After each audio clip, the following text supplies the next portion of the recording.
Halo, welcome to Hydro Farm TV. Nama saya Wirawan. Kali ini kita bicarakan topik yang seru, banyak orang tanya terus kepada kami. Yaitu, kenapa makanan tidak boleh dipanasin? Tahu nggak Pak, kalau makanan dipanasin, kata orang akan menjadi racun. Apa benar? Begitu? Pasti ada teorinya di belakangnya. Ayo kita pelajarin ya.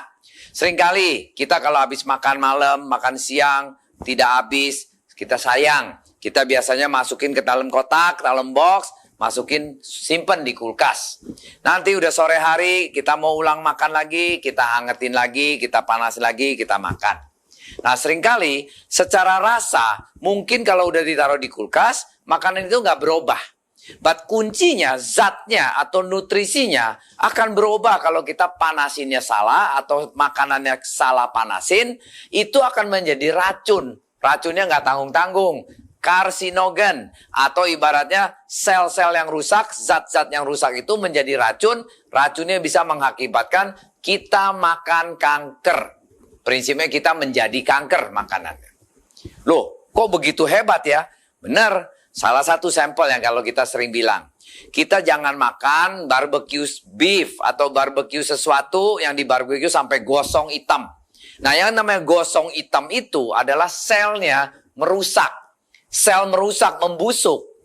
Kita makan, itu menjadi sel kanker buat kita.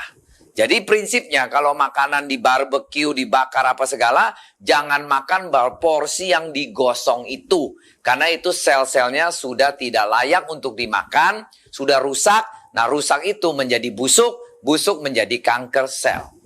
Nah kalau kita udah tahu teori itu, marilah kita lihat. Apa aja sih makanan yang benar-benar yang kita tidak boleh panasin ulang. Kalau sampai panasin ulang pun juga itu kita ada resikonya untuk menyedap penyakit-penyakit yang kita tidak harapkan. Yuk kita mulai ya. 1. Bayam. Bayam seringkali orang makan kalau gado-gado itu direbus langsung dimakan sekali aja. Bayam itu karena mengandung banyak zat besi, nitrat. Jadi kalau waktu bayam itu zat besinya tinggi, waktu kita panasin itu berubah dia punya nitratnya menjadi nitrate. Nitrate menjadi nitrit. Nah nitrit itu akan memproduksikan karsinogen, yaitu sel kanker. Nah paling bagus kalau kayak bayam gitu biasanya cuma hanya habis masak, dalam 5 jam kita harus bersihin, rapiin. Jangan diulang lagi dipanasin. Akan kita bukan sehat lagi, mungkin akan menedap kanker. Jadi selain bayam ada beberapa macam sayur yang karakternya sama, yaitu mengandung banyak zat-zat yang vitamin, tetapi dia bisa berubah dari nitrate jadi nitrit. Nah nitritnya itu akan menjadi karsinogen. Apa aja sayur-sayur yang mirip dengan bayam yang tidak boleh dipanasin selain bayam tadi? Kedua, seledri. Seledri biasanya kalau orang di luar negeri makannya mentah, digroyoking gitu kayak makan apple. Seledri atau dipotong-potong dicampur dengan salad, enak, garing. Nah, seringkali seledri kita di sini kita masak. Kita masak ulang. Nah, itu juga konsepnya sama. Seledri banyak zat-zatnya yang bagus. Nah, itu konsepnya nitrate and nitrit. Nitrate-nya tinggi menjadi nitrit, menjadi karsinogen kalau kita panasin terus ya. Seledri harus kalau bisa dimakan mentah, kalau nggak digrogotin, di jus, dibikin salad, itu intinya. Next, brokoli. Brokoli kita nggak kepikir, brokoli seringkali kita tim atau kita kita masakin, enak banget brokoli rasanya, anti kanker. But kalau di luar negeri makannya itu juga pakai untuk salad, mentah brokoli. Justru brokoli harus direkomend makannya makin mentah makin bagus. Kalau udah dipanasin vitaminnya hilang, nutrisinya hilang. Karena karakter brokoli sama kayak bayam sama seledri tadi, yaitu nitrate-nya menjadi nitrit. Nitrit itu menjadi karsinogen. Ya, lobak.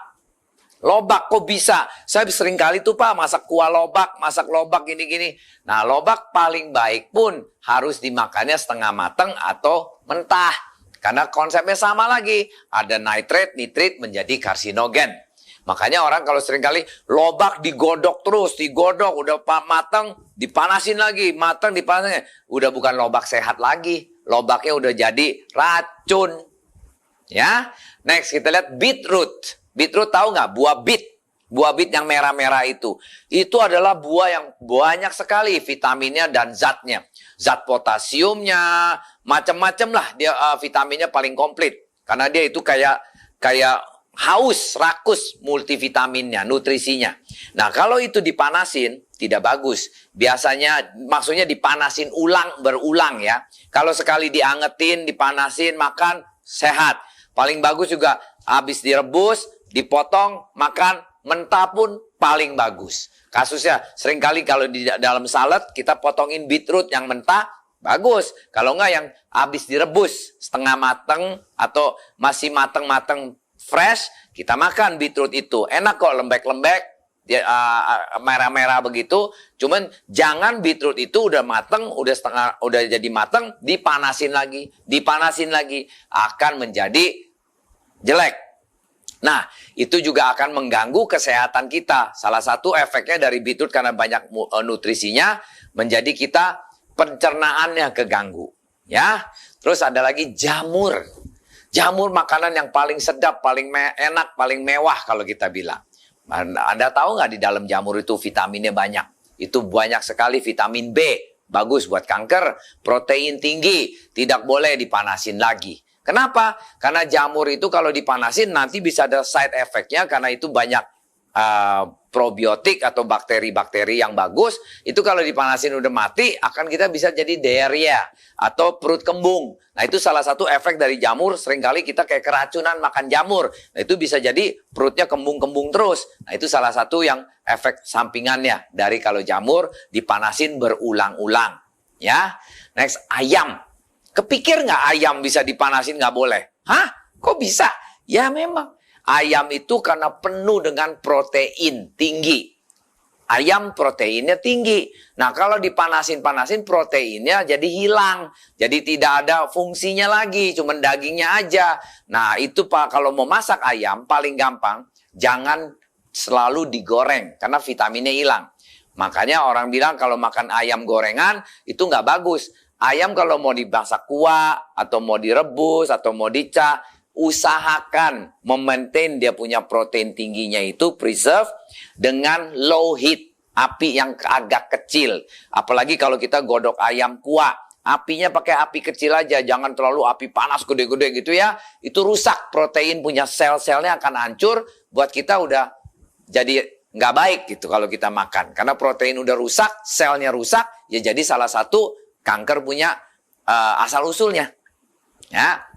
Sama dengan telur.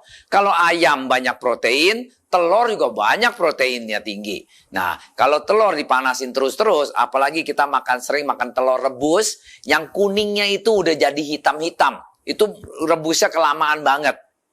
Terlalu mateng.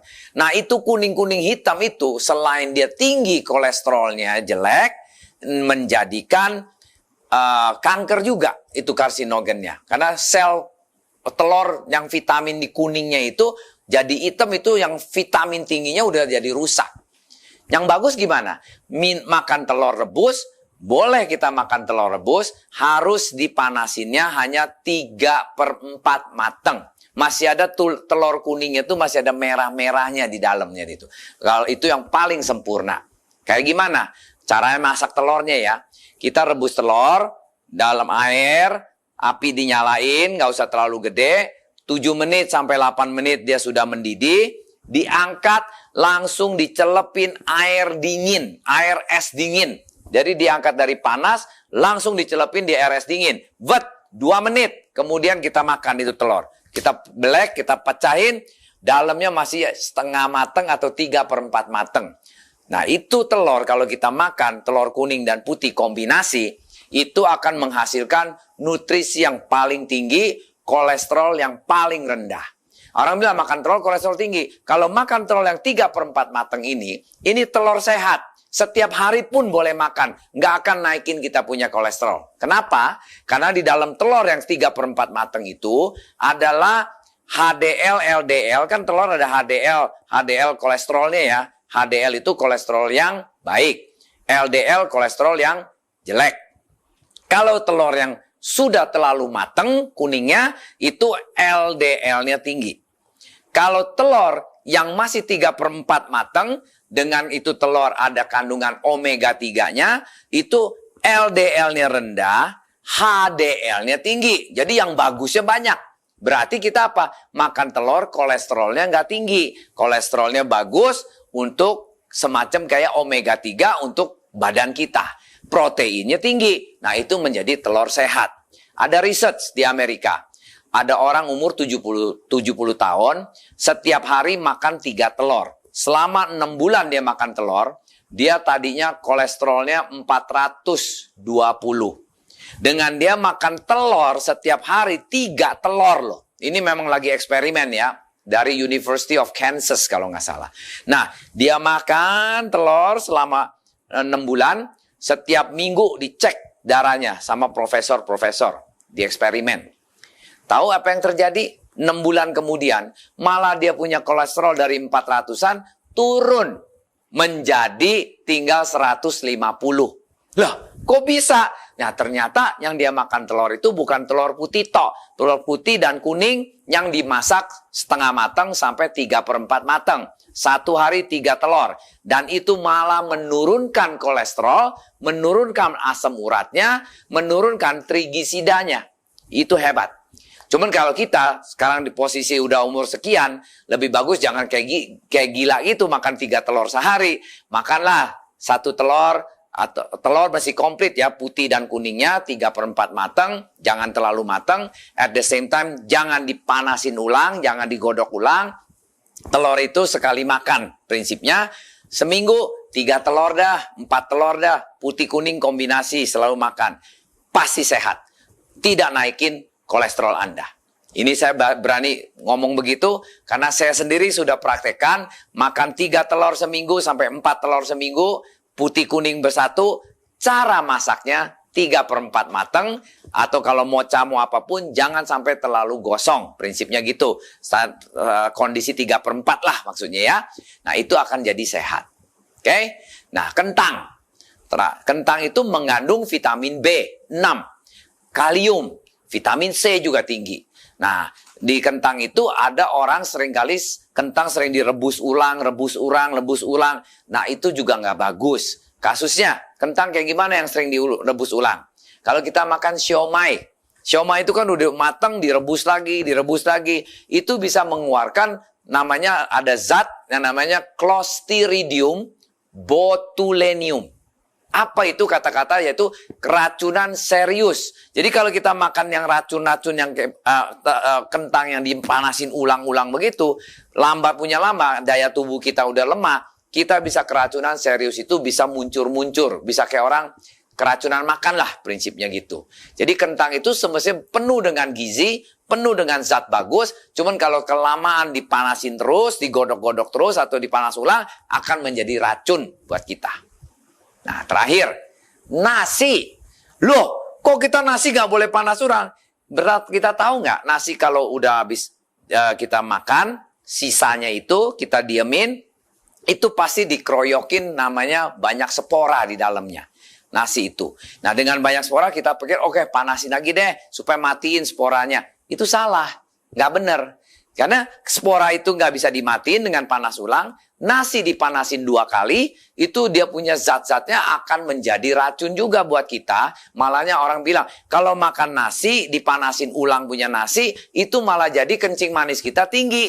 Nah, kita nggak sadar tuh. Itu benar. Karena nasi punya vitamin, dia punya nutrisinya kan bagus. Banyak karbonya. Nah, karbo itu nggak boleh dipanas ulang, akan menjadi racun.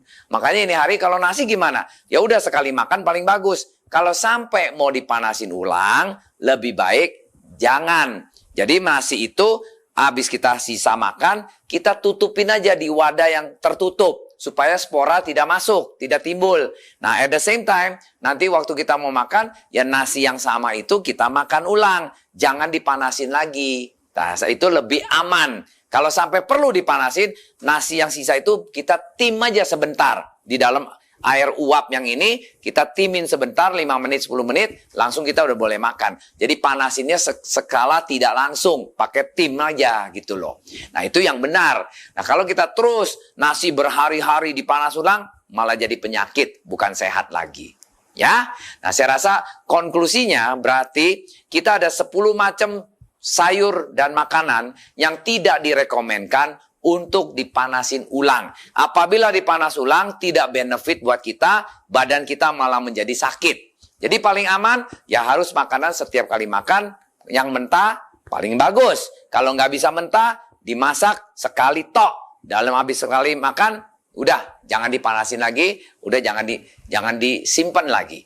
Kalau sampai perlu disimpan, hanya boleh makin sekali lagi dipanasin, cuman dasarnya mesti ditim aja. Jangan dicah lagi atau digoreng lagi. Itu bahaya buat nutrisinya sendiri menjadi berubah. Zat-zatnya itu menjadi racun buat badan kita. Sekian saya rasa cukup. Ini kurang lebih untuk kita pendidikan aja. Tambah info-info aja. Apabila Anda suka video ini, ayo kasih banyak jempol kepada kami. Sekaligus juga klik subscribe di sini. Tambah lagi, kalau bisa di-share kepada teman-teman, paling bagus ya. Belajar bersama kami, sehat bersama kami. Good in, good out. Sampai jumpa.